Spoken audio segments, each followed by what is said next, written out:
This is a special, special day. We not only have the Golden, we not only have the German Shepherd, but we also have the Schnauzer too. 3 new Underdog tournaments. First one we're going to be hopping in will be the Golden. This is a $10 buy-in, $50,000 prize pool. If you were looking at the structure of this, will be very interesting. We can go by it piece by piece by piece. We are in this draft, and this is a single entry. I only get to draft one team here. So if we botch this one, RIP, Ripperoni, Pepperoni, whatever you want to call it, we're screwed. And of course, you know, Underdog had to do it to us.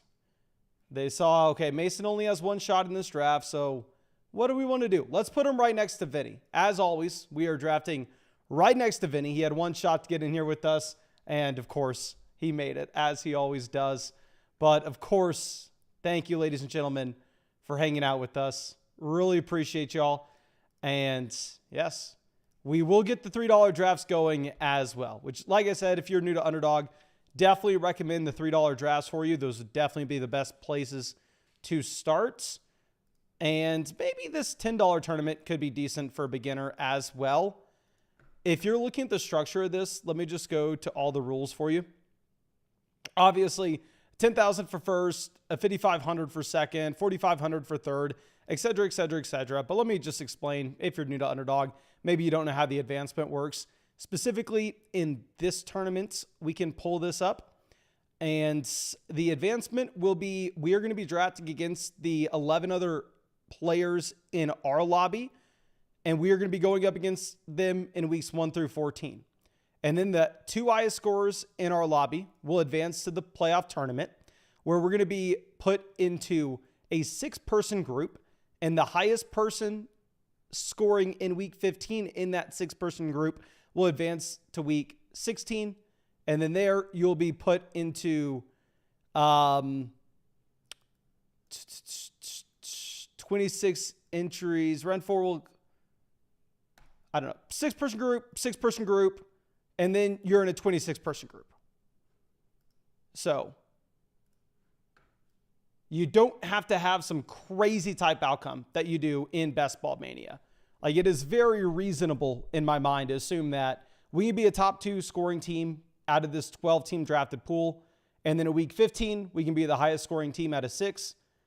And week 16, we can be the highest scoring team out of 6.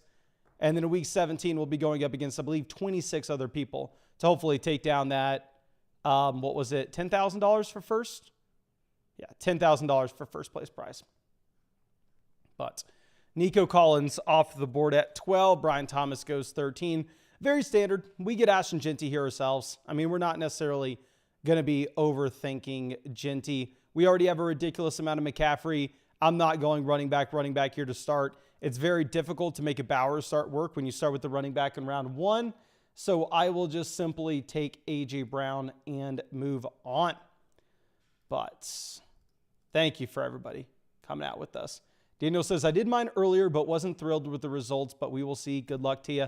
Yeah, that is a little sad that you only get one entry in this tournament, because I really do like the structure of this. But like I said, we can do the $3 and the $5 drafts after this.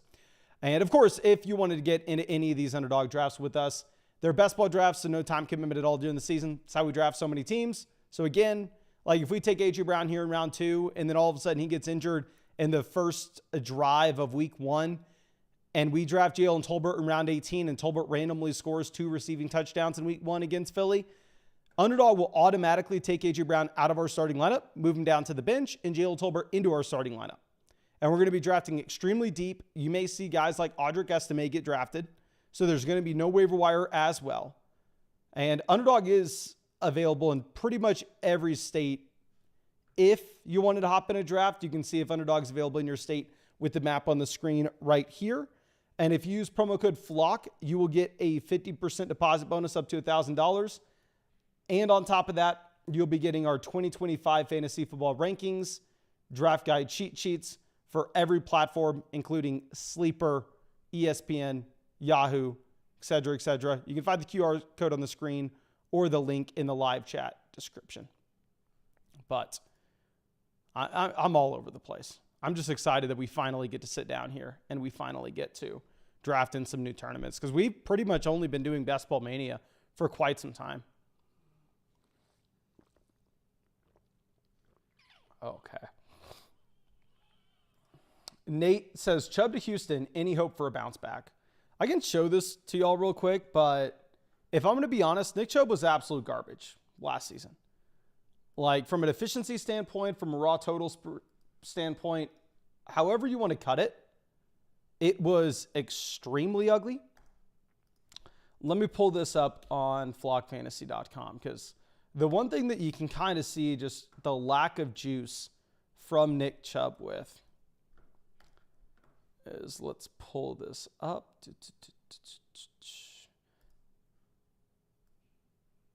Look at his juke rate.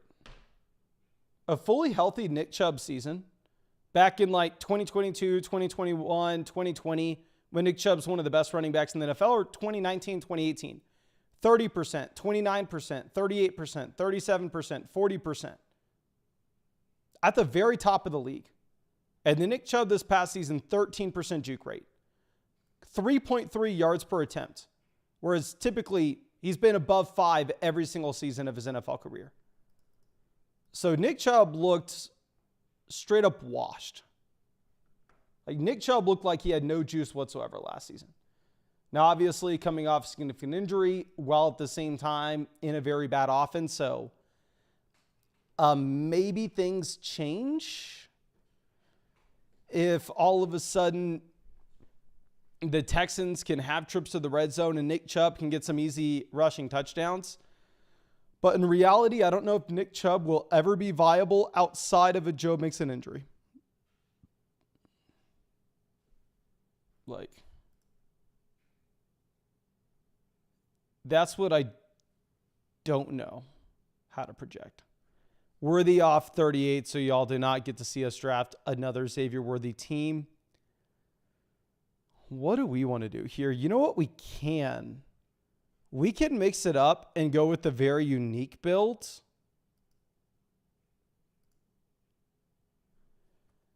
I'm going to take DK Metcalf here. I'm not going to scream at you saying, oh my gosh, you need to draft DK Metcalf ahead of Tet McMillan. You need to draft DK Metcalf ahead of DJ Moore. DK Metcalf's so much of a better player. In reality, I think it's up to you. In reality, I think it looks to be a similar tier at this point. But considering the context of this overall tournament, where this tournament's really only going to be open for a couple days, right? I mean, it's a very small tournament. Underdog has like Best Ball Mania is a $15 million prize pool, right? God knows how many people Underdog has drafting on at this point. I would guess hundreds of thousands. They have hundreds of thousands of reviews in the App Store. And this tournament only has like 5,500 entries or something like that.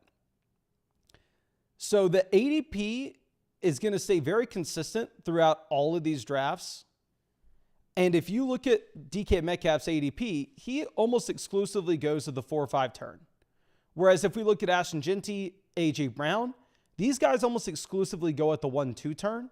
So I think we can take DK Metcalf here, get a wide receiver that's still similar to Jamison Williams, DJ Moore, Tet McMillan, Cortland Sutton, and not necessarily sacrifice much with our expected points per game, but at the same time, be able to accomplish a much more unique build overall. So we will reach on Metcalf here at 39.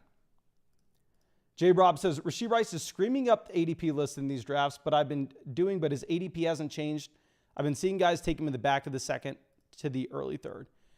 Here in this draft, Rashee Rice goes at pick 25. Rice obviously has been an absolute massive mover. I mean, we've talked about the fact that he should be moving based off, one, him being out there in Chiefs practices, just running with the wide receiver group, not the rehab group, looking completely fine. Mahomes saying that Rashee Rice has no limitations whatsoever. So Rashee Rice has been moving up dramatically. And yes, King Rubes, welcome to being a member of the flock. I know Vinny rejoined earlier.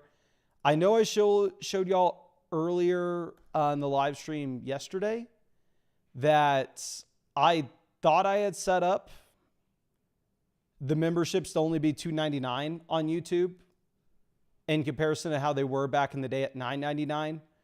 I realized it was a me mistake while I showed y'all that YouTube had approved them. I thought once YouTube approved them, they'd be automatically updated. I had to go and hit the button that said publish, which my mistake. But anyway, I know that a couple people got refunded their memberships, which is ideal. Because again, I do not want you having to spend $10 on a YouTube membership when you really don't get anything from it. And now they should only be $2.99. Yeah. Happy I was able to figure it out. Zay Flowers off the board at pick 56. See, we have a lot of flexibility with what we can do at 58 because we reached on DK Metcalf at 39. So we were able to go with the running back here. But in reality, I think we're probably going to be able to get a running back available to us at 63 anyway. I haven't taken a lot of Jalen Waddle this year. However, I think you can make an argument that if we're looking at Waddle's historical points per game output with and without Tua, that if you just get a fully healthy season from Tua, if Waddle can get back to where he was 2 years ago, taking him as a mid-wide receiver 3 may not be a bad idea for spike weeks. Yeah, Flowers has been falling as well. J-Rob says Zay Flowers over Xavier Worthy. I wouldn't agree with this whatsoever, to be completely honest with you. Like, if we're going to look at Zay Flowers here and try to be objective about this, Zay Flowers has been a low-end wide receiver 3 both years of his NFL career. Snap rate went down from 86% to 76% from year 1 to year 2. So I don't know if I'm going to be able to sit here and make like a super compelling case for Zay Flowers is going to be in a low volume passing attack where we've seen 2 years of his production in comparison to Worthy. And Zay Flowers is also a much older player coming out of school than Xavier Worthy was as well. Like, Zay Flowers is about to turn 25, right? He'll turn 25 at the very beginning of this season. If we're looking at Xavier Worthy, on the other hand, Xavier Worthy just turned 22. So and he turned 22 like a month ago. If I'm trying to project out what player is going to get better, I would assume that you should expect the guy that was just 21 years old to get better over time. And yes, hit the like button if you have not done so already. And hit the bell next to the subscribe button if you want to be able to come out to these live streams.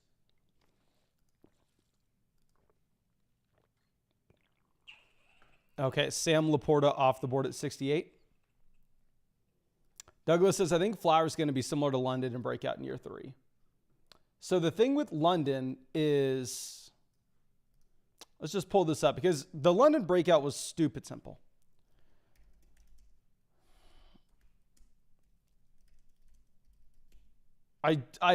For this reason, I don't think you can compare London and Flowers in the slightest. If we go through and look at the Atlanta Falcons in 2023, the Atlanta Falcons had 17 passing touchdowns and 3,700 passing yards. A borderline bottom 5 offense in terms of passing volume. If we change this to 2022, the Atlanta Falcons also had 17 passing touchdowns, and the Atlanta Falcons were the second worst team in the NFL in total passing volume, only ahead of like one of the worst teams we've ever seen with the Chicago Bears. So all that happened to really elevate Drake London to break out is the Atlanta Falcons came through, and instead of being a borderline bottom 5 offense, they had 4,200 passing yards and 21 passing touchdowns. So the passing volume dramatically improved in Atlanta for Drake London. Are you expecting that Lamar Jackson all of a sudden is going to become a much better player than he was? I don't know if that should be the expectation. At least it wouldn't be my expectation. We're going to take Matthew Golden here at pick 82. We've yet to grab a quarterback, so we definitely want to be taking these guys that we'd be fine getting their quarterback stacking options a little later on. Matthew Golden fits that mold for us because then we get the option to obviously go in the direction of Rodgers. Stephon Diggs goes 83. I would have taken Diggs at 87 for the same exact reason. Adding another receiver would have been fine with their quarterback later. Jaden Reed off the board at 84. I would have taken Reed at 87 to pair up with Golden. and really target that double stack for Love. Yeah, Travis Hunter definitely has been falling down drafts as of late, which I feel good about our take where we are avoiding Travis Hunter earlier in the offseason, and now we can be mixing some of them in. Let me see. How much Hunter have I drafted? We'll take TJ Hawkinson here. I've actually drafted a decent amount of him, but one, love the price tag. We're getting like the tight end 5 alongside the wide receiver like 40-something.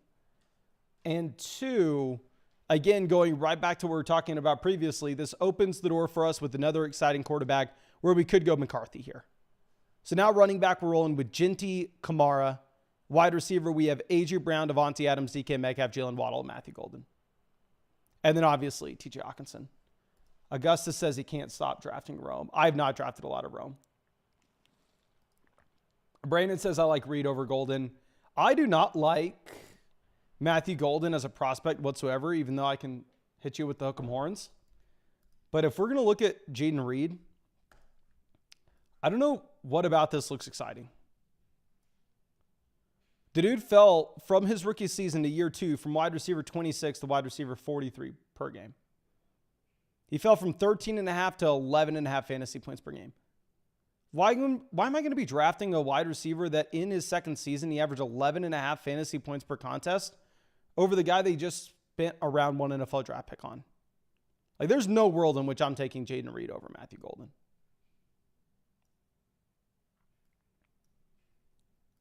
Okay. Let me see. How much Travis Hunter do I have? Because I definitely have noticed Travis Hunter falling. Like, Hunter falls to round 5 of this draft. I know I'm saying that I haven't drafted much Travis Hunter, but I hope that's true.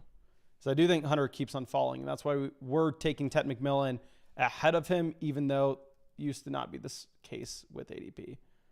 So we have Travis Hunter in about 7.5% of drafts, so more than I thought. Still slightly underweight Travis Hunter.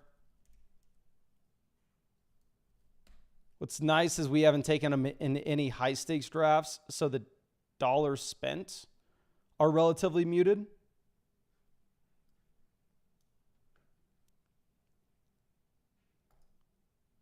Okay. Ollie says Scadaboo going over Tracy sometimes is hilarious. Scadaboo will do nothing.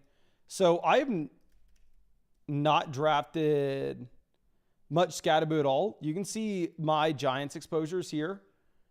I have 9% Tracy and 5% Scadaboo. But so I very much hope that Tracy's the guy this year. Clearly, you can look where my money is. But from an outside perspective, what I've seen lately in drafts is I've seen Tracy's the guy that's falling. Like in some slow drafts lately, I've gotten Tracy like 12 picks behind ADP. Caleb goes 104.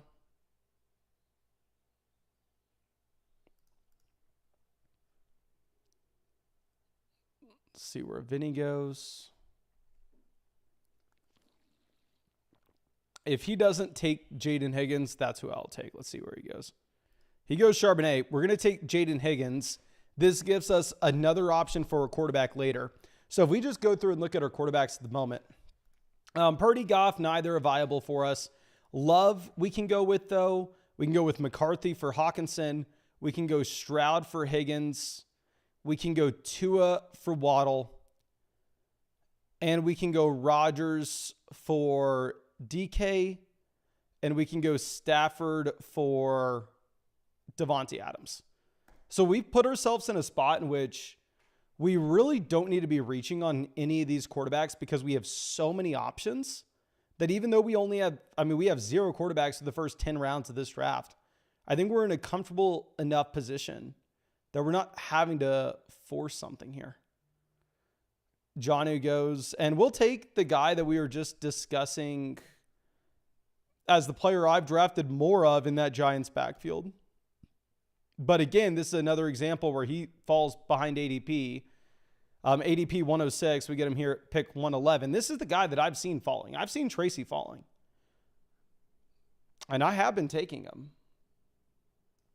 And I know I've admitted that Scadaboo's a better running back prospect. But I don't know if it's just me being stupid and me being biased And just saying Scatterby rubs me the wrong way every single time I see a clip of the dude. I'm like, I don't know. Do I want to be rooting for this guy? Maybe I'm just biased because he did almost beat my Texas Longhorns, put on a complete beating of us. But I don't know. Scatterby does have a good prospect profile. He has the size to be a 3-down player, and he has the receiving skill set. One thing that I got to flex again with is we are on a roll with our pick'ems, just tailing the Fantasy Stock Exchange guys. So if y'all tailed our extender boost pick'em again, we've been using the flexes just in case we ended up missing the SGA one. But what's even more exciting than that is, if y'all remember, we've been showing this in pretty much every live stream, is we have the $10 pick'em going streak. This is like my first time ever doing a streak. And we have gotten 1, 2, 3, 4, 5, 6, 7 streaks in a row. This is a $10 buy-in, $7,800 payout. And we just need 4 more correct. Underdog's offering me like $550 to cash out now at this point, which I'm not going to lie to you, that's like the first time they've sent an offer. I'm like, okay, that's actually very interesting. $550 is a big dog draft and a couple best ball manias. For the content, I don't want to cash out. I want to keep going. But 4 is, it seems like it's easy because we've gotten 7 correct in a row. But getting 4 straight is extremely difficult. And just taking off the $10 and like winning the $550 would be really nice as is. Okay, spam the chat. Let me know, would you let it ride or would you cash out? Let it ride or would you cash out? 7,800 is like maxing BBM twice.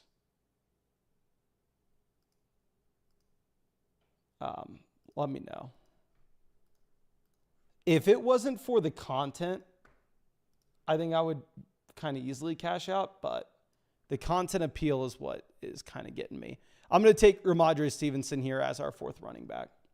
We got let it ride, cash out, let it ride, cash out, cash out, cash out, let it ride. Mason, they're offering less than half of what it's worth in EV.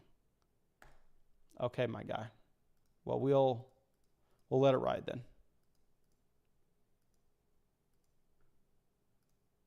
We'll let it ride.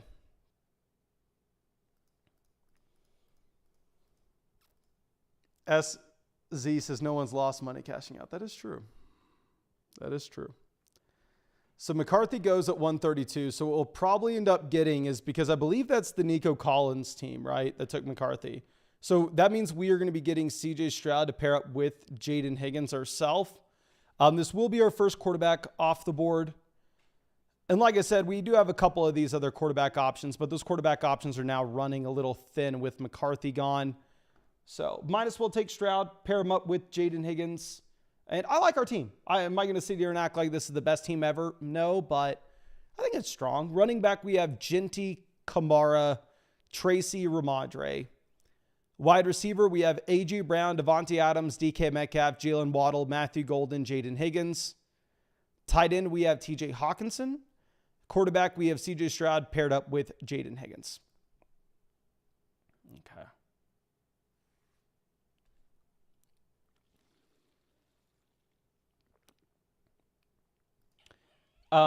Tamaldo's Clothing says, I don't know when the last time I saw you pick Genty was. I'm not trying to fade Genty whatsoever. I definitely have a lot more McCaffrey, but I'm like dead even on Genty with exposure. Genty, I have an 8.5% of drafts. So like, I am not fading Genty at all. I think Genty just has very safe, projectable volume. Am I ever going to sit here and say like, oh, Genty's in a great offense? Genty has the same type of upside as what you're going to see with McCaffrey? Of course not. But I think realistically, it's a safe thing to say that Ashton Jeanty is walking into a 300 touch season.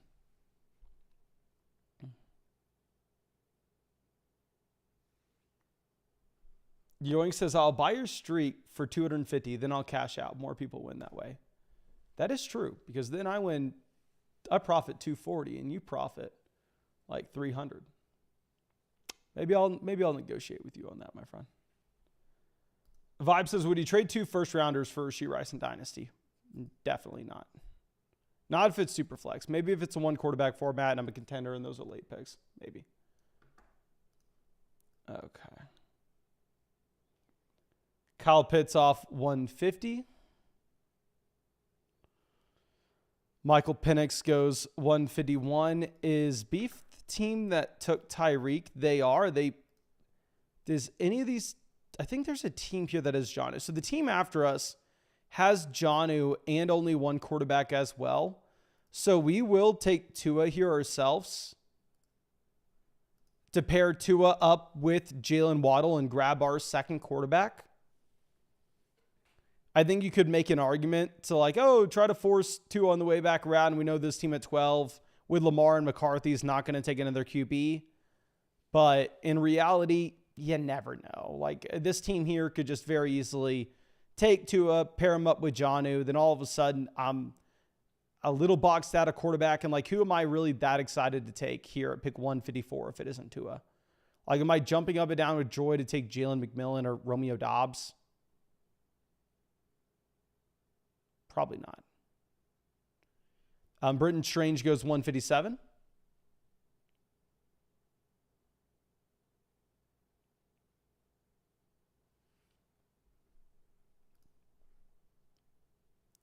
This team doesn't have any Rams, so I'm sure that I'll probably just end up being boring and I'll take Matthew Stafford here. Because, like, it's the same thing. I'm not that excited to take McMillan. I'm not that excited to take Dobbs. Yeah, we can roll the dice and see if we get Rodgers on the way back around in round 16 or round 15, whatever it is. Or we can just play it safe, take Matthew Stafford at 159, pair him up with Devontae Adams, like, have very limited investment into quarterback and feel like we're probably going to get enough points where we're sitting with the combination of Stroud, Tua, and Stafford, and we spent picks 135, 154, and 159 on them, and we have all 3 correlated with other pieces in our starting lineup.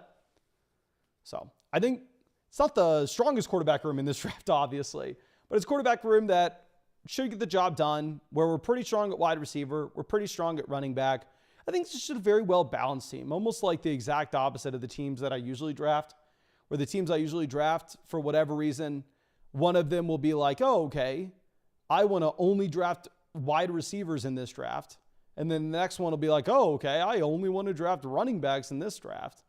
And then it's like every draft I enter, all of a sudden we just have one glaring massive need. This is maybe the one example that's not going to be the case, but we'll see. Tank Dell is not worth a last pick flyer. Do not take Tank Dell, please no.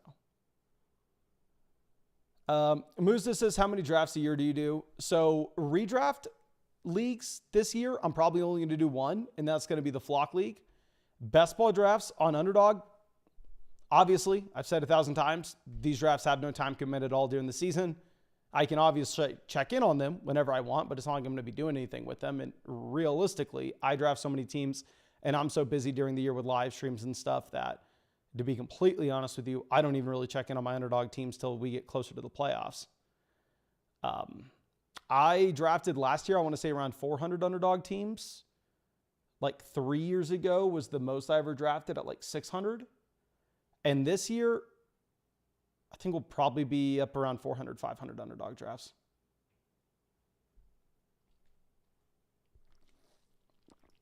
Douglas is going to do a 2024 results vid.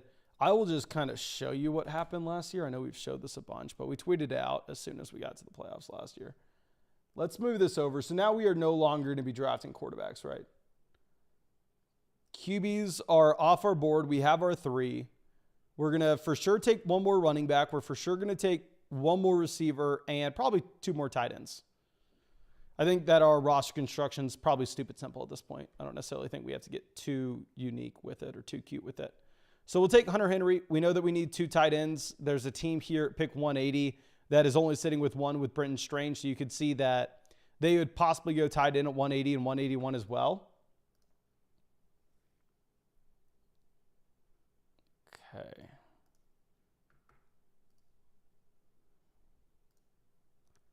Richardson off 179 makes me feel better about drafting Richardson. I'll tell you that much.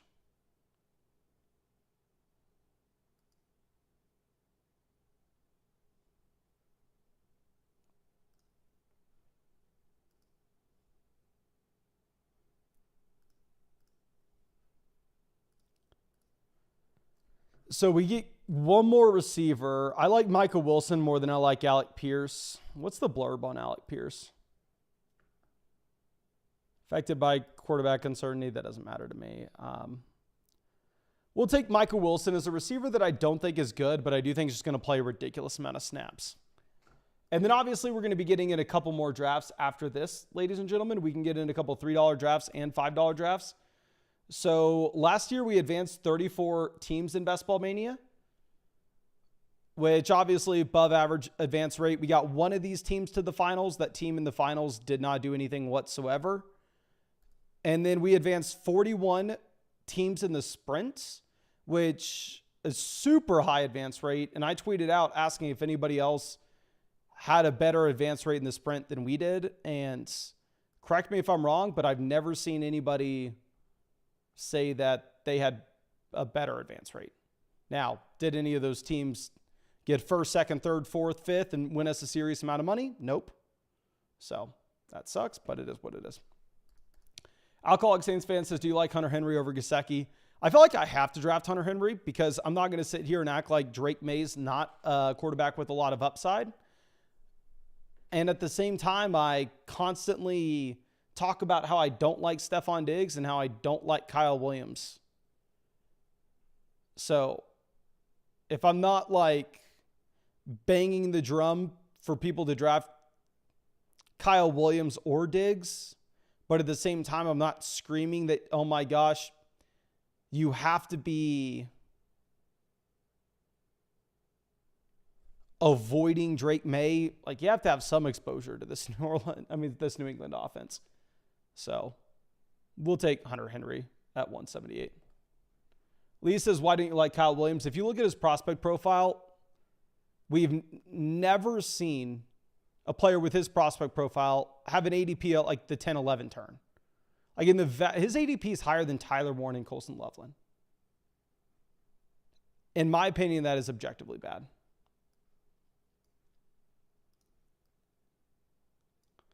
Okay, so we are just going to take one more running back and one more tight, and then we're going to hop in another draft.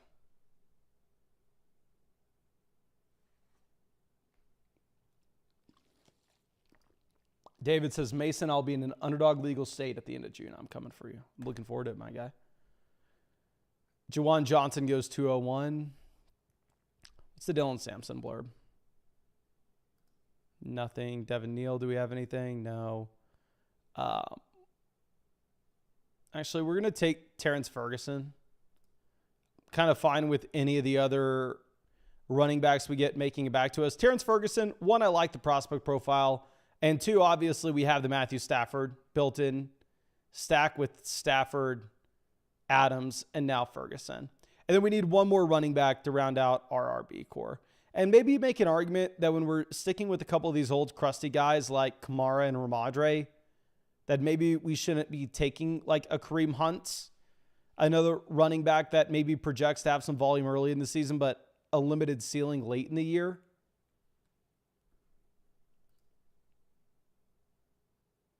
But the dude had 143 points last season. He's drafted the year after Derrick Henry. He's drafted the same year as Mixon, CMC, Kamara. It's not like he was drafted in 2014 or anything. So we'll take Hunt at 207. But let's go ahead and let's get into some of these lower entry drafts. We're going to hop in a $5 draft here. We're going to actually, no, wait, I lied to you. This is a 30-second timer. We're going to get in the Schnauzer 3. This is a 20-second timer. I apologize for the head fake, but I definitely prefer the 20-second timers over the 30-second timers. So here we are. We're going to do a couple $3 drafts. And yes, we got you. And we have Teresa out here. Happy to see you. Hope that you had a great offseason, Teresa. Thank you for stopping by. And let's see. Mason says, 4-year viewer of the flock. First time trying to hop in a draft. Hopefully you made it, my guy. Let me know. Vlad Shorts is in this draft at 1. Ollie in here at pick 7. Maxwell in here at pick 8. Allen in here at pick 3. But looking forward to going against y'all. We have a draft, a Vinny variation. Maybe this is like, y'all know there are multiple Vinnies in this live stream. This isn't the main Vinny. That makes it in every single one of these drafts. I did juke y'all in accident. Teresa says, I did not, but I am better. I remember seeing your message for that. I'm happy to hear that everything is okay now. Yeah, really sorry to hear that, Teresa. But let's move this over, and we are going to go with Jefferson. I did talk about this earlier in the offseason. Not earlier in the offseason. I talked about this earlier yesterday. Now that like Mixon may not be appealing at the 4 or 5 turn, and RJ Harvey doesn't look to be an early 5th round pick either. If you think that you're going to get an additional running back added to that backfield, maybe you make an argument, oh, okay, well, now you can take Barkley, Bijan at pick 2, and the wide receivers at the 4 or 5 turn look more appealing with Travis Hunter now falling. And at the same time, you also get DK Metcalf more appealing with Aaron Rodgers in Pittsburgh. So I think you can make a strong argument. And also, like, Dave Montgomery is less exciting at the end of the 6th, the beginning of the 7th, with the downgrade that you have for the Detroit Lions offensive line. So you can definitely make an argument to go with an elite running back over Jefferson at the beginning of the 1st, and I'm not going to fault you for it. Okay. Beacons of God says, I got in a Schnauzer with Vinny. That's hilarious.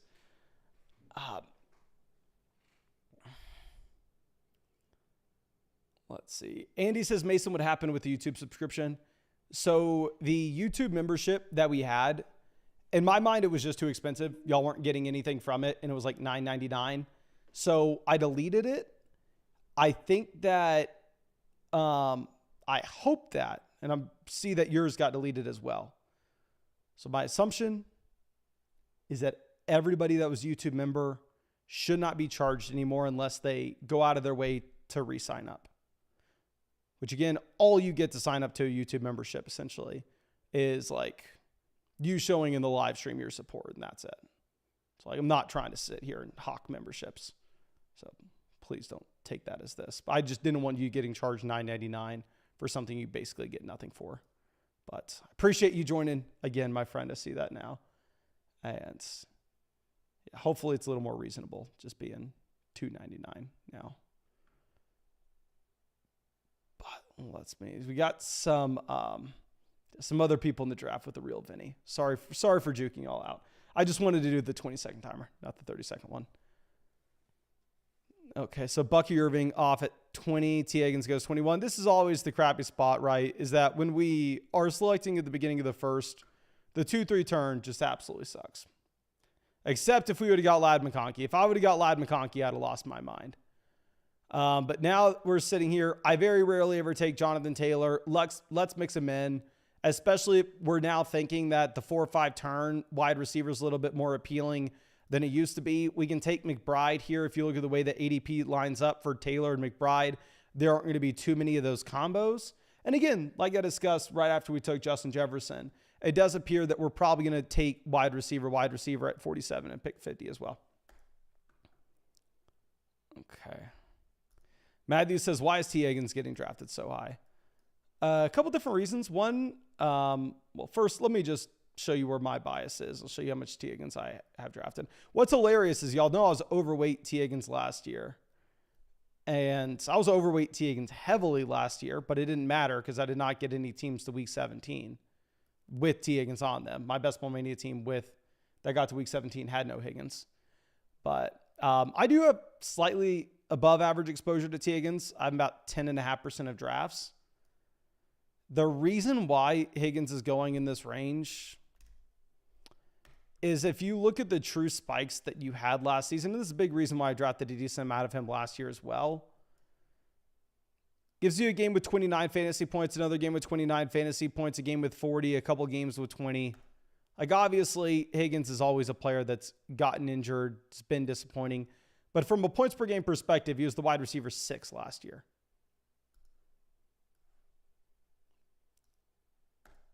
Now, you could see some regression overall with the passing volume in Cincinnati, which if that were to occur, obviously that's going to impact Higgins. But you could go with this the other way. What happens if instead T. Higgins manages to stay healthy all 17 weeks?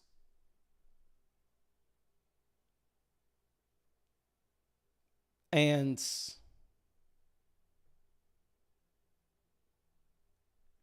I don't know, if he stays healthy all 17 weeks and he's a mid wide receiver 1 from a point, or even a low end wide receiver 1 from a points per game perspective, he could crush his ADP here. So I'm not going to ever like clown on the T. Higgins ADP. I'm never going to say that it's a great value either. I think at the 2-3 turn, it's whatever, mainly because all these players at the 2-3 turn kind of feel whatever. I am for sure team Ladd McConkey over T. Higgins. I'll say that much. Okay. George Kittle goes 45. Good for us when we took McBride in round 3. And like I said, based off the way that these draft boards are trending, it does seem like we are a little more inclined to be going wide receiver here at the turn.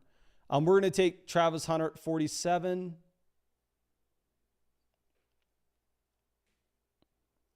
Jameson goes 48. This team's taken 4 receivers straight with Chase, Wilson, Rice, Jameson. See if they want the Burrow stack or if they give it to the Higgins team. They go Sutton. Sucks for us. I really wanted Sutton. We're going to take Zay Flowers, right? Which I just think Zay Flowers does not come close to Courtland Sutton. I definitely view that as a teardrop myself. So it is what it is. Am I that excited to take Joe Mixon here, knowing some of the running backs that we'll have available to us later now that you have Nick Chubb in Houston? Maybe just capping the true upside of Mixon slightly? Probably not. So, especially when we think Nick Chubb's ADP is going to be sliding with that news kind of regardless. Sorry, Joe Mixon's ADP. So, we'll take Zay Flowers. We'll play catch up at wide receiver. And now we have the elite tight end with McBride, an anchor RB with Taylor, and then we have Jefferson, Hunter, and Flowers building out our wide receiver.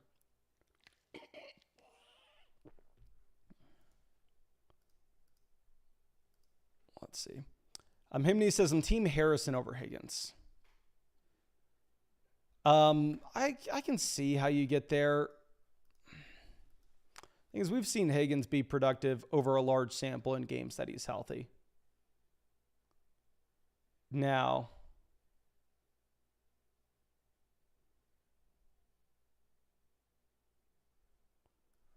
obviously,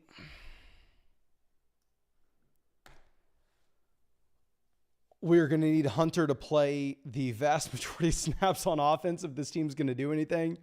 If we took a cornerback at pick 47, we're probably going to be in a little bit of trouble. But it is what it is. Godwin goes 62. And then I would say, like, how drafts are trending here, we probably end up taking at least one receiver at the 6-7 turn, which maybe wouldn't have been the case in the past. But you have Mixon actually sliding to the 6th round in this draft, which is super interesting, right?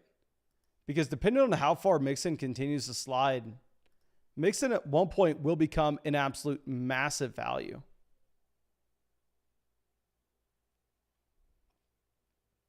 So the drafts that we did yesterday, Mixon didn't really move down the boards at all right after the Nick Chubb news. Like, Mixon here falls to pick 66. I'll be taking a decent amount of Mixon in round 6 if that's where he goes. Henderson off 67. Myers 68.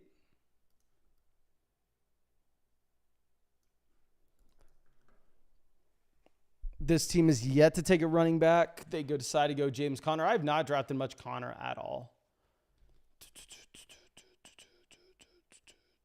Jennings goes. Okay, what are we going to want later in this draft? Like when we're on the clock again. I think we may go Judkins here. Y'all probably aren't going to be a big fan of this move, but we're going to be on the clock at pick 95. So this will be like the range that we're going to be looking at again. And looking at what we'll want there. So we go Judkins 71. Pollard and Swift immediately go as well. Do we take Montgomery or Caleb?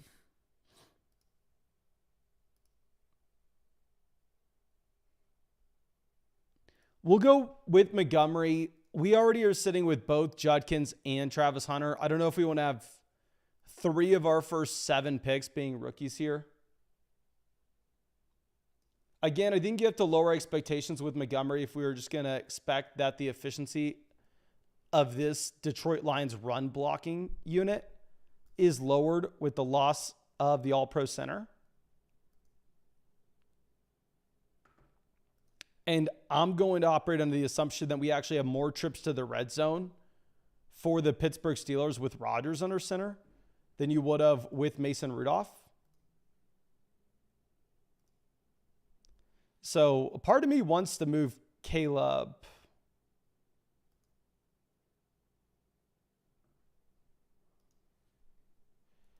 ahead of Montgomery. I just don't know if I can.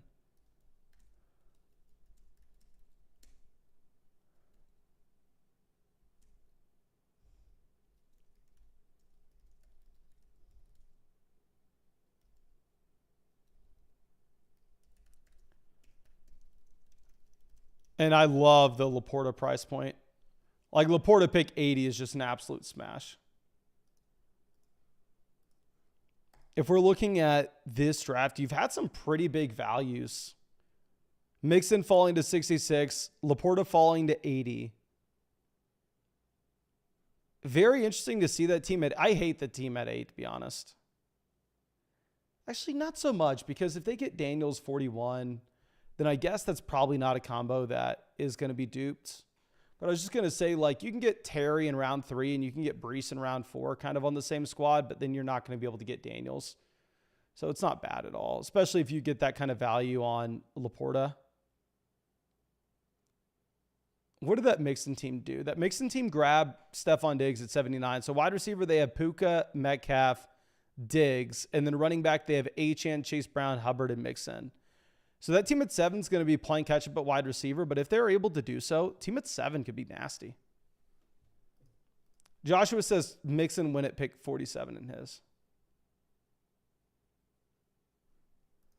Luther Burden off the board. Okay, let's move this down.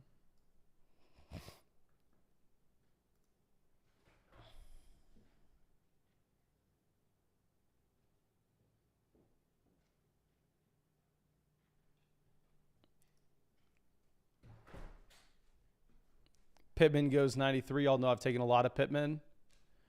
This team only has 1 running back. What do they decide to do?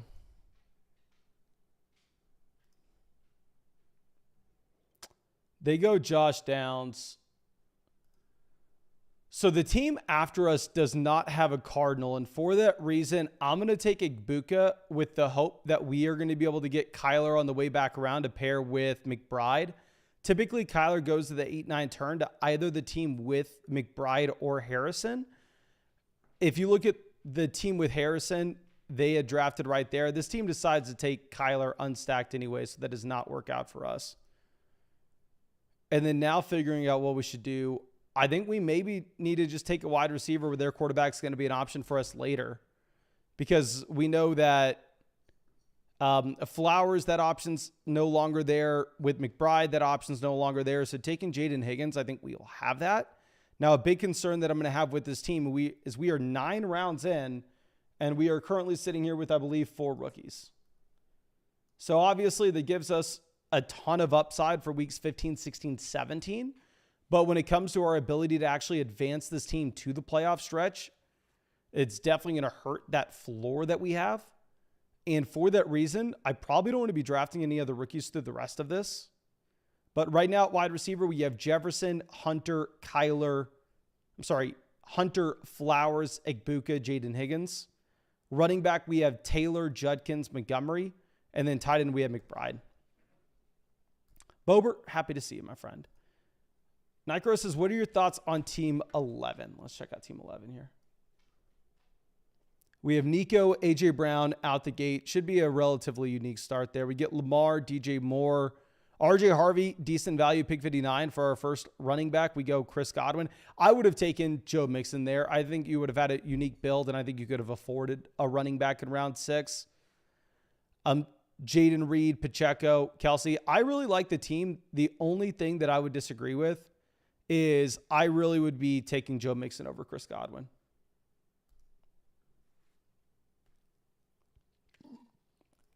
Jonathan says, if you run another 100-mile marathon, I'll run it with you.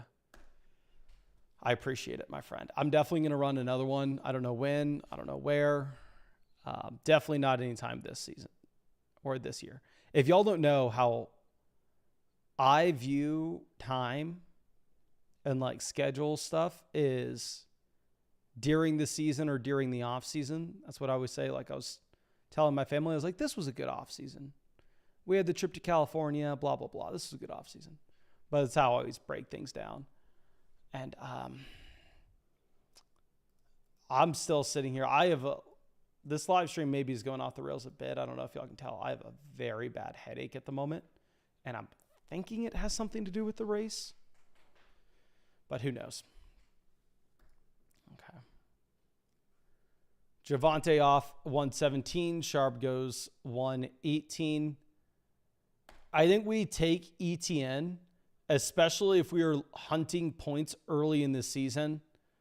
Getting an old, crusty running back in here that projects for volume early on could help that. And at the same time, we're probably going to be targeting Lawrence for the Travis Hunter side of this. So maybe we make the consolidated bet that the Jags offense is better than people are expecting. And we have a couple tight ends off. And I guess we can make a consolidated bet that the Baltimore Ravens passing volume is better than people expect as well. Taking Rashad Bateman here to pair up with Zay Flowers.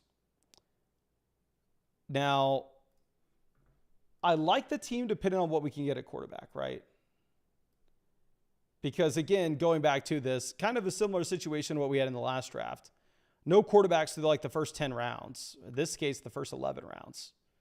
Wide receiver, we have Jefferson, Travis Hunter, Zay Flowers, Egbuka, Jaden Higgins, Rashad Bateman.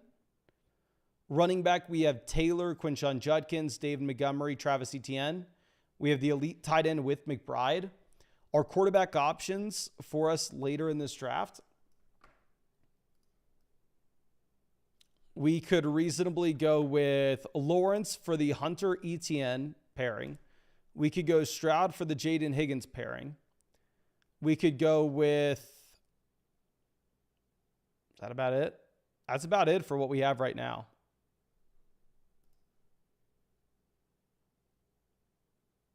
The Brian Thomas team only has one quarterback. The Nico Collins team only has one quarterback as well. So you could very easily see both our quarterbacks getting sniped here as well.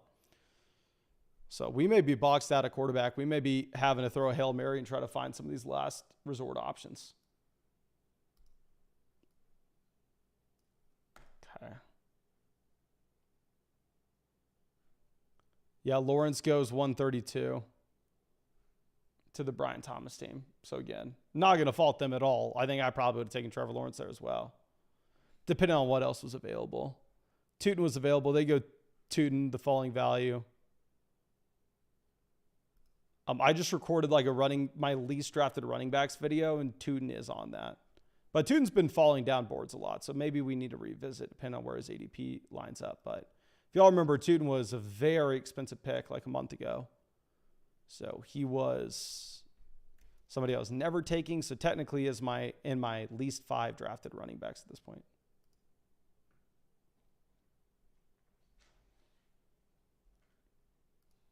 Okay.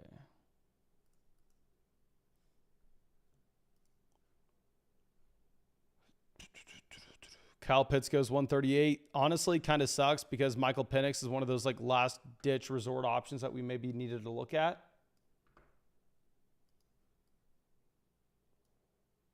That's no longer an option for us. Okay. Team after us only has 2 running backs. You could very easily see them double dipping at the running back position. They can't take another tight end. Jaden Blue's also in that list of my least 5 drafted running backs so far this year. But we already have a rookie as well.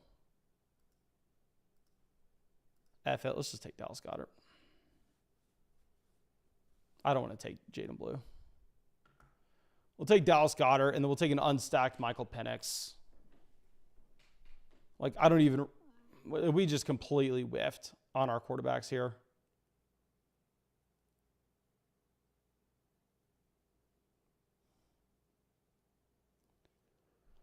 We'll go with Penix, and hopefully we can just get enough points to advance at quarterback. That's really all this team can hope for at this point.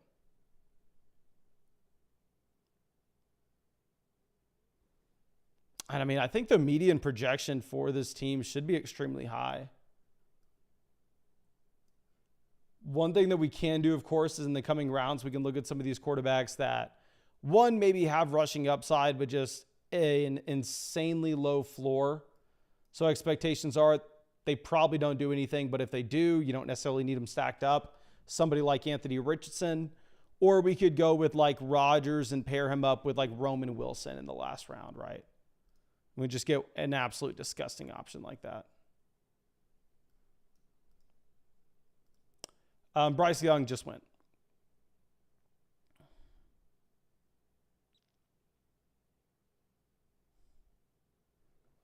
Algier goes 154. Likely 155. And if y'all want another draft after this one, make sure you go down there. Hit that like button. If we get 250 likes on this stream, we'll get a 3rd draft going. And we'll probably just do another $3 draft because these are the 20-second timers.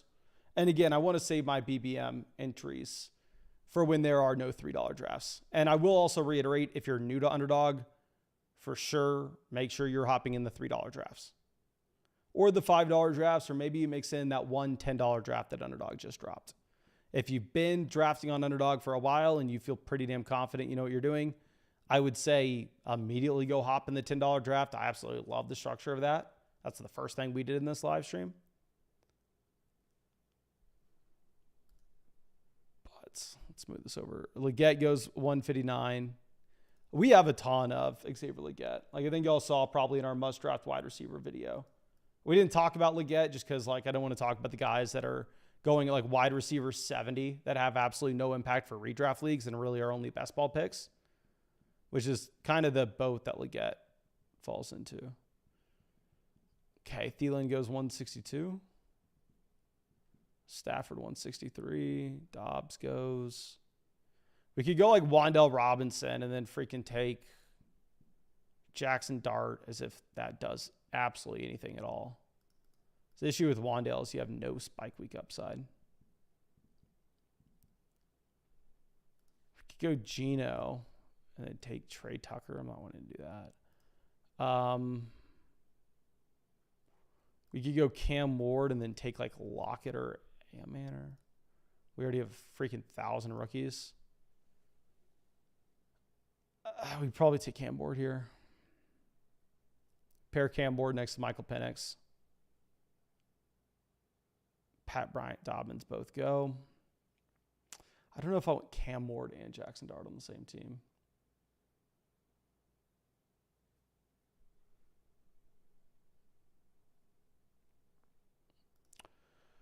We're just going to take Geno, and we're going to take 2 of these disgusting receivers late. Round 16, we're going to get our 5th running back. Round 17 and round 18.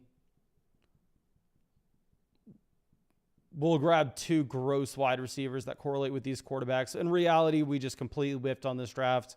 We lit $3 on fire. Without access to those high upside stacks that you could potentially have for the final 3 weeks, especially in a large tournament like this, reasonably, I don't see the path for this team to make a serious amount of money. Now, what this team could do is this team could be a top 2 scoring team in this league. We could make our money back where maybe we didn't lose $3. But again, if you aren't drafting in these tournaments to get first, second, third, fourth, fifth, you are essentially drafting to lose in the long run. So, not a super big fan of this team by any stretch of the imagination. If we were to revisit what we should have done, it's very clear we should have known that. I mean, how would I have known this? We took a risk that the team at 1 was not going to take Kyler Murray from us unstacked. That's exactly what that team at 1 decided to do. They decided to take an unstacked Kyler.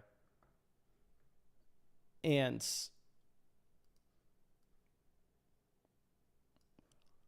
it boxed us out of quarterback. Because, I mean, realistically, this team has Kyler there at 95, pair up with McBride. Then I'm not stressing at any point here.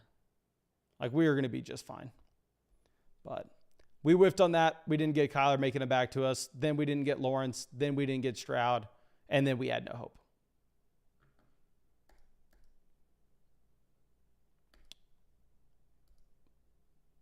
But John says, yeah, the German Shepherd payout's crazy. I haven't seen the German Shepherd payout exactly. What is it?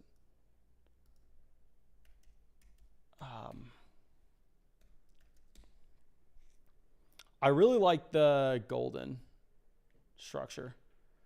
I like the smaller tournaments on Underdog. That's why I liked when we did the Flock Community Contest. There were like 4,000 or so teams in them, I think. Honestly, the more I think about it, the more I just really like those, and I kind of just want to run those back. Drafts. What's the deal with the German Shepherd payout?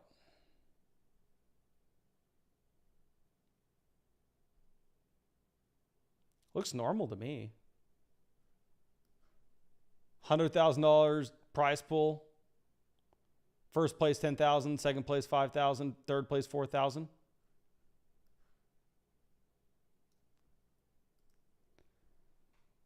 But Schultz, Hunter Henry, both off. Good for us. Obviously, we can't take another tight end here. We're just one more running back and then a couple bum receivers. What's the word on Giddens?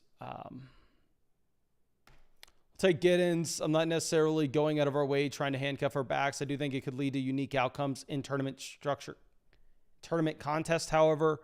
And I think Giddens just typically is going to be the best prospect on the board here. I really like the profile overall. We're going to take Tyler Lockett, pair him up with Cam Ward. And then we will mix in some Ray McLeod or Trey Tucker. If we don't get them,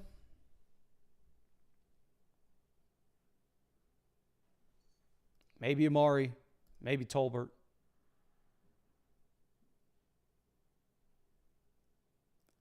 Maybe Elijah Moore, maybe Jordan Whittington.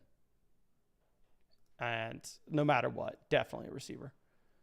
So let's go ahead and let's just hop into another draft. I don't think we're at 250, but honestly, I don't care. I just embarrassed myself and we need another one. I need to redeem myself.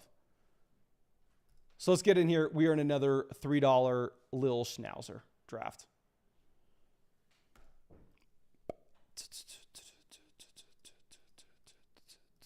We're at pick 5. Pick 5's exciting because we're still going to get a top-end asset in round 1. Yet we have a shot at getting an exciting player in round 2. So I really was excited about picks 5 and 6 before we had the offensive line downgrade in Detroit. And now I think Gibbs is maybe not in that same exact tier that you have with those guys like Lamb. So now I kind of would prefer a top 5 pick, because I definitely prefer like Lamb over Gibbs.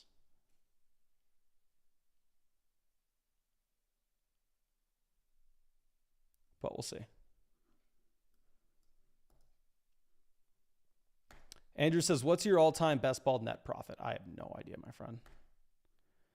Ollie in here, pick 4. 2-shot in at 10. Lee in at 2. Lube says he loves pick 4, 5, and 6. Allen in at pick 1. Camden in at pick 12.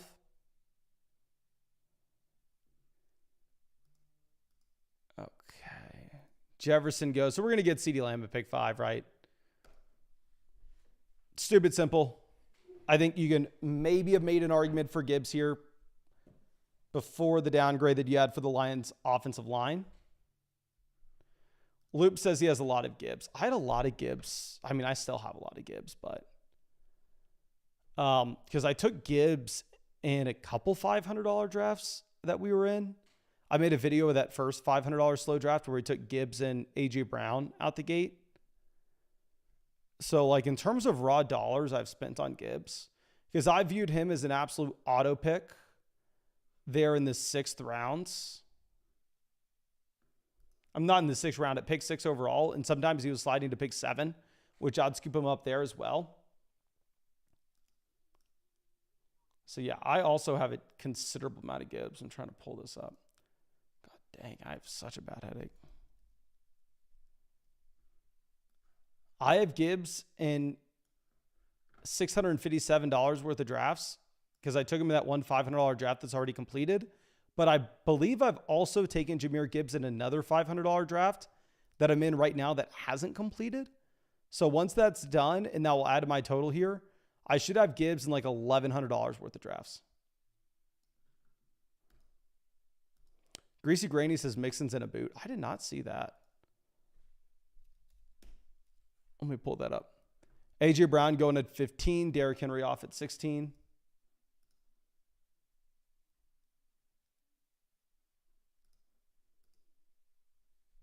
Okay. Joe Mixon.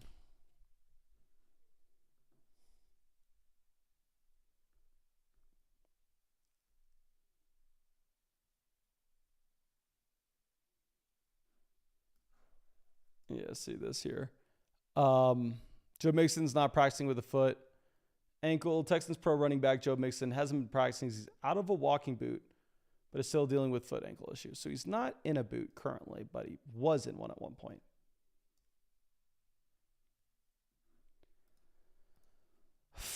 F me.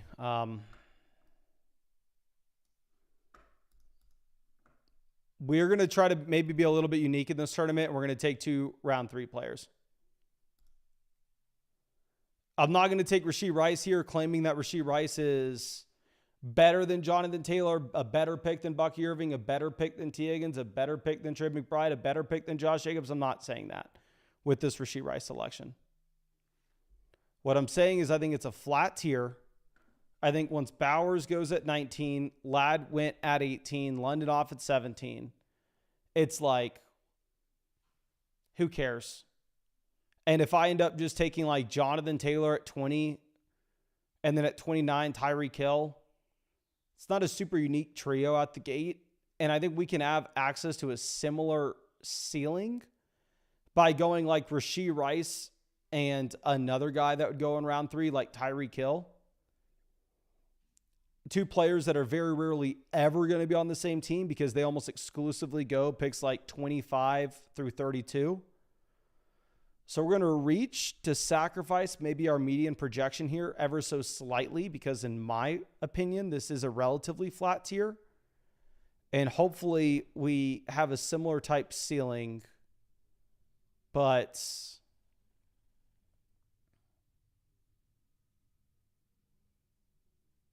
or maybe we go Jacobs because even Jacobs, Rice, Lamb, I don't think is super duped. So we'll take it. which it is what it is. Let's see. Rin says you let Team 1 go crazy. Team 1 went Chase Harrison Adams. Like, you could get a Chase Harrison Adams start whenever you wanted. Like, that has no impact whatsoever from me taking Rashee Rice. Like, but that's another example. That Team 1, like, maybe they would also say, like, hey, you know what? I don't necessarily think Devontae Adams is that much better of a pick than Garrett Wilson. But if they think that they're about the same, and there are going to be a lot of teams that take Chase Harrison and Garrett Wilson, and there are going to be very few teams that take Chase Harrison to Devontae Adams based off the way the ADP lines up, could make sense. Okay.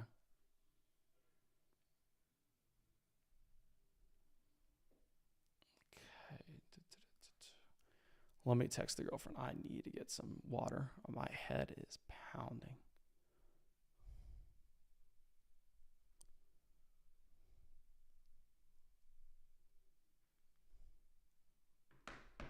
Loop says, I don't know. I think this happens at the 2 spot kind of often. Not going to lie. The Lamb, Rice, Jacobs. I would be very interested to know how often Lamb's going at the 2 slot for y'all. I agree the Rice Jacobs combo, but with Lamb, the only time I've ever seen CeeDee Lamb go at pick number 2 is if Danny McKinnon has pick number 2. That's the only update. Ryan says, have you heard any update about Underdog in New York? Underdog's in New York, my friend. Underdog had to reapply for their fantasy license in New York, so they weren't in New York for like 6 weeks or so, I want to say. But Underdog's been in New York for a while now. Yeah, this should be an updated map of everywhere where Underdog is. It's in Florida, Texas, California, New York, Michigan, Minnesota, pretty much everywhere if you look at it. Like, it's not in Nevada, not in Louisiana, not in Washington, not in Idaho, not in Maine. I think that's maybe Connecticut that it's not in over there, but y'all know I'm not good with maps. Okay. S. Dean says team name needs to be Lamb over Rice. That's pretty good, my guy. That's pretty good. Now, what's nice about us taking Worthy here at 44 with the Rice team as well is we do set ourselves up to potentially go Mahomes. Now, the interesting thing is, off the top of my head, I think Mahomes has an ADP of like 81, 82. Like, typically goes to the in around 7. So do we try to push Mahomes and get him around 8 at pick 92? Let me see, because I could be completely off on this. Mahomes pick 85, yeah. So the question is, like, do we play it safe, take Mahomes at 77, or do we let it ride and go, hey, you know what? This is a tournament. This is a $3 buy-in where first place gets $100,000. So if that's going to be the case, I need to get lucky today. I need to get lucky in weeks 1 through 14. I need to get lucky in weeks 15, 16, and 17. You can't just get lucky 1 or 2 of those weeks. You have to get to turn $3 and 100,000. You have to get lucky in the draft, in the season, in week 15, and week 16, and week 17. So y'all know me. A lot of times I will push the envelope. I may end up going, I'm the Rice team. I'm the Worthy team. Mahomes doesn't have much rushing upside. Let's see if he'll fall to us at 92. But we'll see. Teresa says, yes, play it safe. Take him now. Yeah, take him there over Kittle at 53. I will take Kittle at 53. But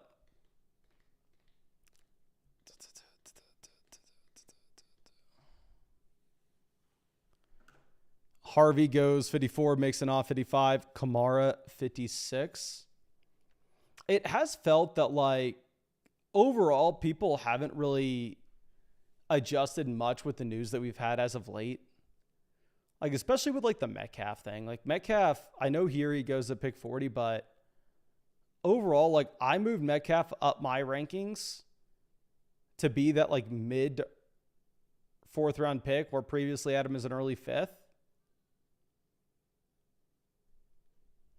And we had everybody, like, telling me, like, oh, Rodgers is garbage.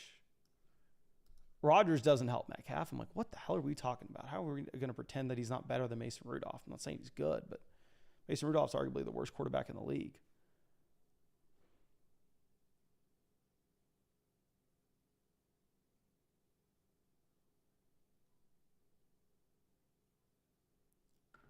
Okay. Super interesting to see Vinny down there going with Daniels and Hurts paired up with A.J. Brown, Terry McLaurin for the Commander Philly stacks. Has the anchor running back with McCaffrey, then A.J. Brown, Terry, and Godwin at receiver. Super interesting team there at 11. That is crazy. Crazy. Nick says, is it not crazy that there's no underdog in Vegas?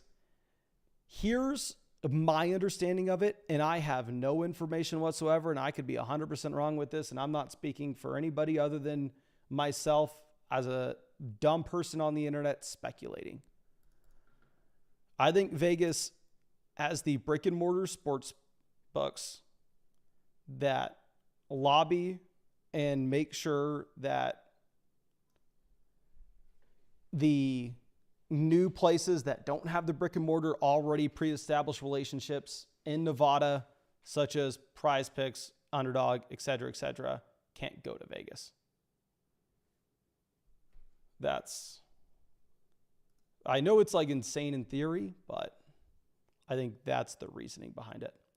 But we will take Rome Odunze off at pick 68. I haven't taken a lot of Rome. Here we get him significantly past ADP. Also gives us a little bit of security. As I'm going to spill the beans here, I'm probably going to push it. I'm probably going to see if we can get Mahomes making it to us at pick 92. If it doesn't happen, it doesn't happen. If we have Rome, if we have Kittle, if we have Lamb, we have alternatives. Mahomes immediately goes at 78. I don't understand it whatsoever. I would have never done it if I was that team. If I was that team, I would have done it at 91 if I wanted Mahomes. But regardless, because we go Rome there at pick 68, we are going to have the alternative where we can pivot over. We can look at Caleb. And like I said, we do have the options of Purdy and Dak as well. Okay. Diggs goes off at 81. Hawkinson goes 62. Let's see what Vinny does at pick 11. Like I said, I think Vinny probably has the most interesting team here, specifically because he was able to get that Hurts fall to 59. Because realistically, let's go through the scenario in which Vinny gets McCaffrey's RB1 overall season. McCaffrey's the RB1. He just prints 20-point weeks every single week of the year. He has the anchor. He's going to get top 2 to 3 quarterback production every single week with the combo of Daniels and Jalen Hurts.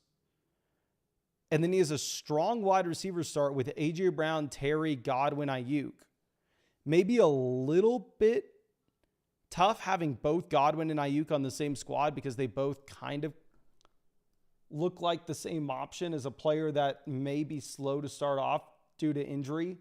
However, it gives you a crazy high ceiling down the stretch. We're going to keep it stupid simple. We get Aaron Jones falling 10 picks past ADP. We kind of need another running back. Our only running back was Josh Jacobs in round 3. So we'll go ahead. We'll take Aaron Jones. So now wide receiver, we have Lamb, Rice, Worthy, Rome, Debo. Running back, we have Josh Jacobs and Aaron Jones. And tight end, we have George Kittle. I really like the team. Yeah. Vinny's team at 11 is incredible.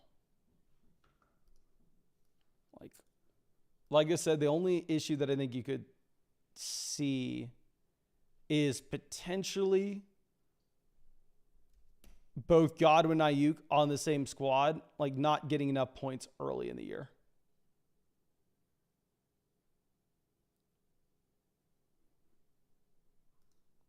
Okay, Bo Nix goes 95.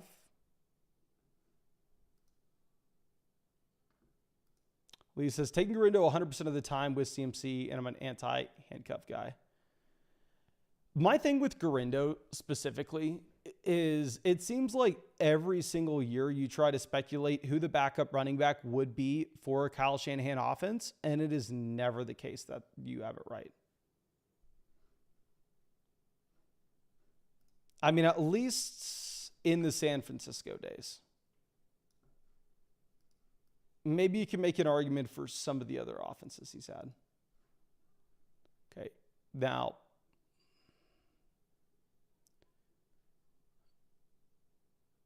let's see what we decide to do. I may take Igbokwe if he falls.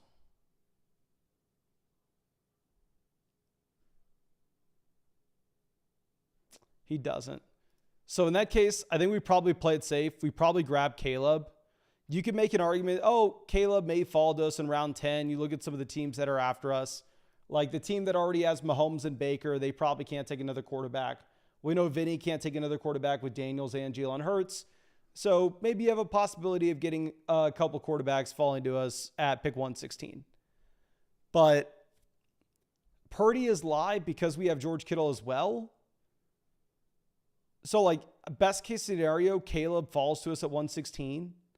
It's not like Purdy's also falling to us at 125. So if we want to be able to get both Caleb and Purdy on the same squad, it's like you kind of got to take one of them here. And I think we're probably more likely to see Purdy make it to us at 116 than we would be with Caleb.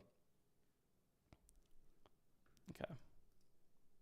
Yeah, that's my issue with like Garindo. It's not like I'm avoiding Garindo by any means. Like I guess I lied to you. I am avoiding Garindo. I have 4.6% Isaac Garindo. So I definitely haven't taken much of him. But again, I think that in my mind, it's very difficult to know exactly who the RB2 is and what the split would be if you were to get an injury.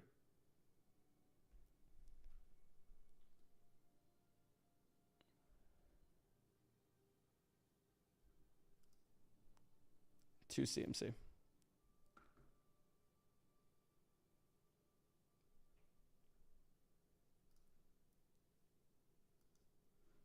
Okay, Johnny goes 110.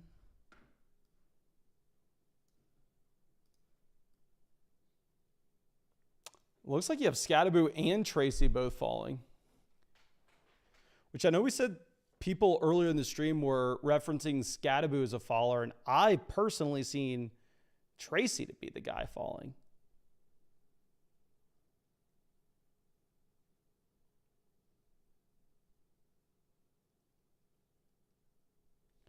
Loveland goes 114. Y'all know I like Loveland, but in reality, I think we probably just want to take Purdy here, assuming we get him. Assume we do. This team took Mahomes and Baker at 78 and 91. So we're going to take Purdy. We'll pair him up with Kittle. For a team in which we reached on Rice in round 2 to have a little more of what we felt was a unique start, I like the squad. Wide receiver, we have Lamb, Rice, Worthy, Rome, Debo. Running back, Jacobs, Aaron Jones. Tight end, Kittle. Quarterback, we have Caleb stacked up with Rome. We have Purdy stacked up with Kittle.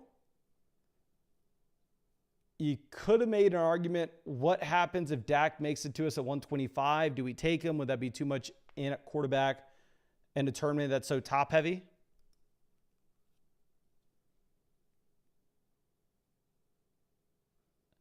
Vinny says, would you recommend going 90% on BBM drafts or spreading it out? So my opinion, personally, and I know I've said this a bunch, is if your goal was to optimize, like I want to make the most money doing underdog drafts possible, I don't think you would do tournaments. I think you would do the private drafts. Javonte was who I was taking here. I don't like Tootin. I don't like Kyle Williams. The other guy I would want is freaking Tucker Kraft, and he's gone.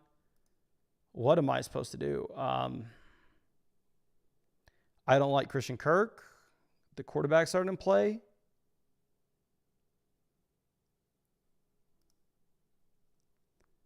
We'll take Kyle Williams over Tootin. Thought process is May's still on the board. What happens if May makes it to us at 140? And then we get to make an exciting pick. I've said it before. I in this range, I just go Loveland. I go Tyler Warren all the time. I think they're by far and away the best picks. But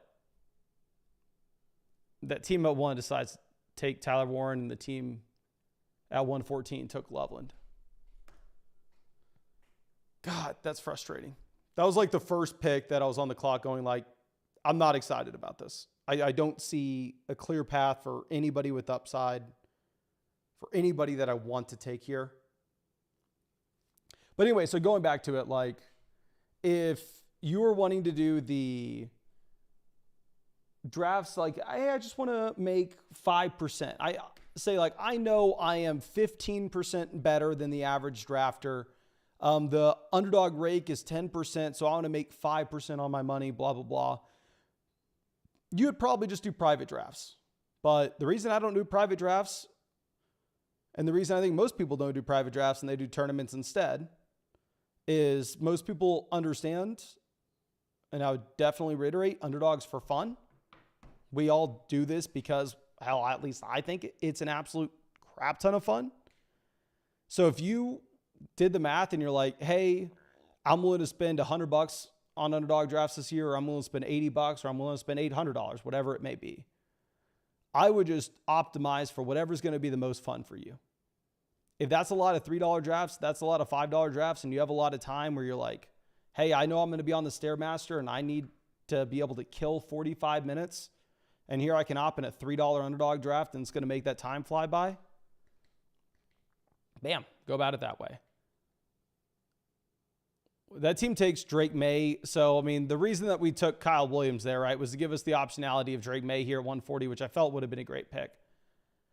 But it is what it is.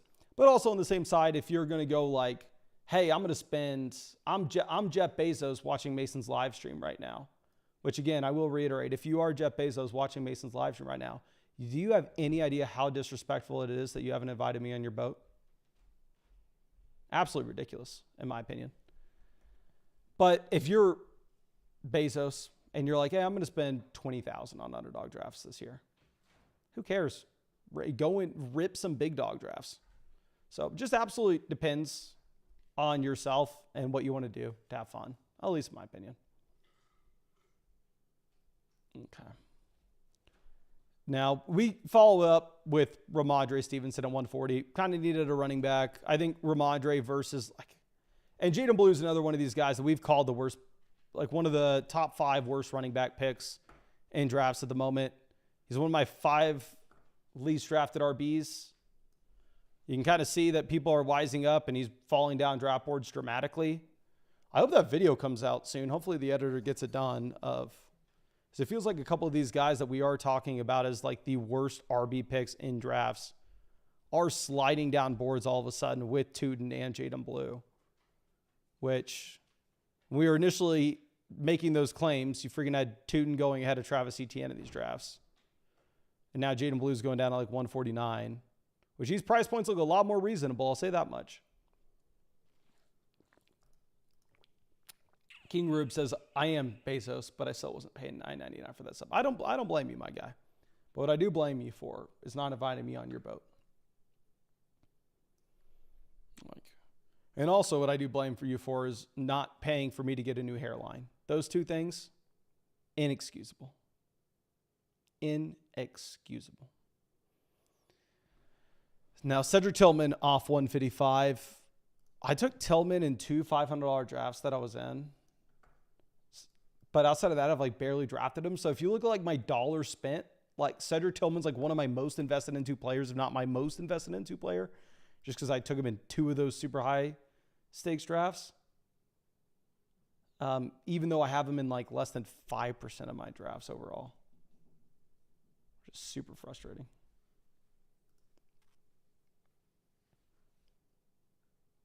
Okay, Pat Bryant goes 161. We can take another tight end here, right?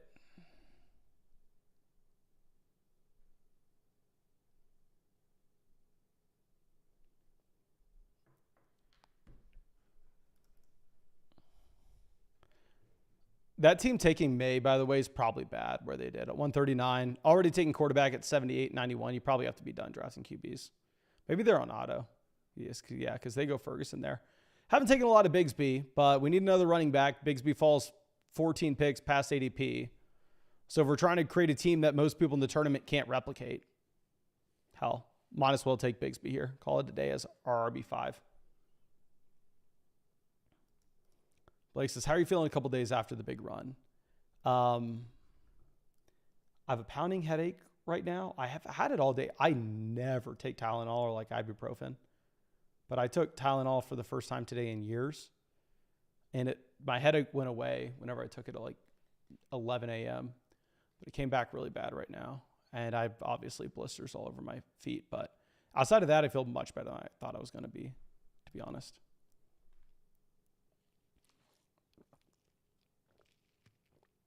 Okay. Cam Ward, Tua both go. I feel like we're in an awkward spot at quarterback with Caleb and Purdy in that, like, we can stop at 2 quarterbacks, but also I feel like we can get a third if we want. And it really just comes down to the value that we would potentially have. And if that quarterback would correlate with our team.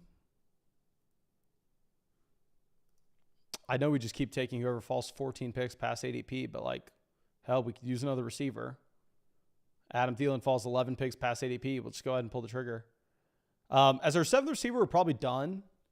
Though, like, specifically looking at our build at running back and just trying to figure out like the team investment or the draft capital investment that we have on every single one of these players. Wide receiver, we have around 1, 2, 4, 6, 7, 11, and 15 draft picks. Running back, we have rounds 3, 8, 12, 13, 14. I probably want to take 6 running backs with this build. If we're to take 6 running backs with this build, can only take 7 receivers. Especially if we're waiting to grab our second tight ends this late after taking Kittle at 53. I think you can make an argument to grab 3 of them. So here's my plan as of now with this squad. I think we take the 6th running back. And we could, okay, here's what we're going to do. We're going to take the 6th running back, another tight end, and then either a 3rd tight end or a 3rd quarterback, depending on how the board looks. We'll see.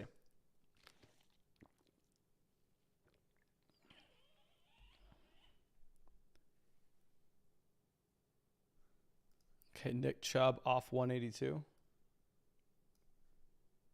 Looks like Dobbins' ADP has risen up a decent bit. Dylan Sampson goes 185. What's the blurb on Justice Hill? Nothing real.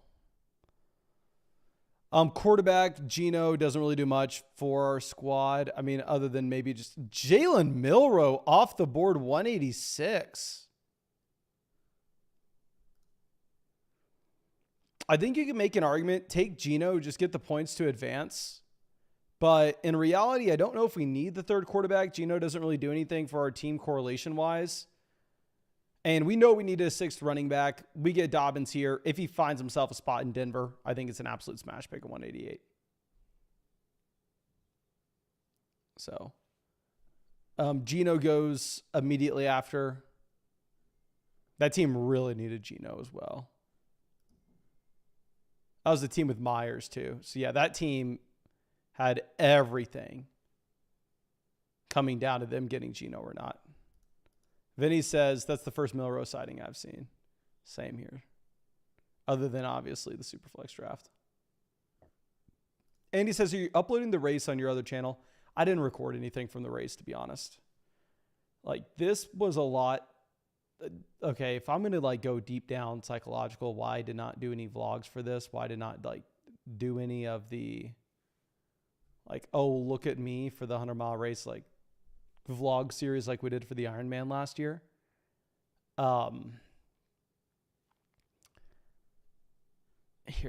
know we need another tight end. Honestly, we're probably just going to take 2 tight ends around this out. We're probably going to take a tight end around 17 and 18. Just call it a day with Caleb and Purdy at quarterback. We go quarterback 101, 116. I think they kind of have to carry us. But a big reason why we didn't at least here's my theory on why I didn't feel compelled to like do the vlog series of like, oh, here's me training for a 100-mile race, blah, blah, blah, is I think I was truly like the Ironman, I was like scared of crashing the bike, but I knew that like I could physically do it as long as like I didn't get injured, like I didn't hurt myself during it, like either start drowning or like fall off a bike going down the hill. But I knew that like physically, I was like, yeah, I can probably do it. I just got to sit on a bike for 6 hours and got to run. Even if I got to go slow, I can get it done. This, I had no idea. This, I thought that there was a good, like, I think 58% of the people finished. And whenever I looked at like the race on like the ultra sign up, there were 4 people, including myself, that had not done like a trail race on ultra sign up before out of like the 250 people who signed up. So I just frankly had no idea if I could get it done. I wish that I would have just nutted up and just done the vlog stuff and recorded it. But it would have taken a lot of extra energy and effort. And I was already so scared that I wasn't going to be able to do it that like I wasn't willing to do the energy and effort for it, to be honest. But I obviously, now that I have the experience, then I'm like, oh, I did it. I wish I would have had that footage, and I wish I'd be able to have that to look back on, but it is what it is. My brothers took some one-off videos and we got some pictures. So it is what it is. But I think this was a pretty damn good team. I actually really like the squad. We're going to take that third tight end, call it a day. And again, I do want to reiterate, if you're relatively new to Underdog, these are definitely the tournaments you should be hopping in. So if you're not on Underdog already, I would say now's the time. What do we want to do here? I kind of want to take somebody that's not going to be getting drafted much. Let's go Ben Sinnott.